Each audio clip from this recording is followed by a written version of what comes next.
Hi friends, இன்றைக்கி நம்ம வீடியோவில் எதை பற்றி பார்க்க போகிறோம் அப்படின்னா, தமிழ்நாட்டில் செயல்படுகின்ற அனைத்து பள்ளிகளுக்கும் குவார்ட்டர்லி எக்ஸாம், அதாவது காலாண்டு தேர்வுடைய லீவ் விடுவாங்க இல்லையா, ஒவ்வொரு எக்ஸாம் முடிஞ்சோடனே லீவ் விடுவாங்க இல்லைங்களா.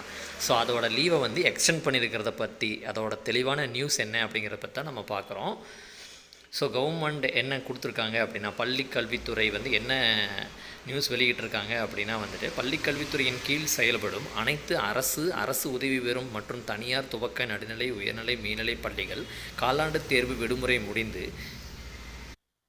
7/10/2024 திங்கட்கிழமை அன்று திறக்கப்படும் அப்படிங்கிற ஒரு அறிவிக்கையை வந்து வெளியிட்டிருக்காங்க. இதுக்கு முன்னாடி வந்து 3/10/2024 அன்றைக்கி திறக்கிறதா இருந்த ஸ்கூல் இந்த லீவு முடிஞ்சு, எக்ஸாம் முடிஞ்சு உங்களுக்கு வந்து 7/10/2024 தொடக்கிறதா இப்போ வந்து நியூஸ் வெளியிட்டிருக்கிறாங்க. ஸோ அந்த நியூஸ் வந்து இன்றைக்கி தான் வந்து வெளியாகிருக்கு. ஸோ வெள்ளிக்கிழமையோட, அதாவது வந்து வெள்ளி சனி இந்த 2 நாட்களோட இந்த வாரத்தில் எல்லா குவார்ட்டர்லி எக்ஸாமும் முடிகிறதுனால நமக்கு வந்து ஞாயிற்றுக்கிழமை திங்கள் மொத்தம் 3 நாள் தான் லீவ் இருந்த ஒரு இடத்துல வந்துட்டு இந்த லீவு நீட்டிச்சிருக்கிறது வந்துட்டு பள்ளி மாணவர்களுக்கும் மாணவிகளுக்கும் ரொம்ப ஒரு இன்பச் செய்தியாக அமைஞ்சிருக்கு. ஸோ நம்ம சேனலை யாரும் சப்ஸ்கிரைப் பண்ணாமல் இருந்தீங்க அப்படின்னா சப்ஸ்கிரைப் பண்ணுங்கள். இந்த வீடியோ பிடிச்சிருந்துச்சி அப்படின்னா லைக் பண்ணுங்கள். இது உங்களுடைய ஸ்கூல் ஃப்ரெண்ட்ஸுக்கு ஷேர் பண்ணி வைங்க.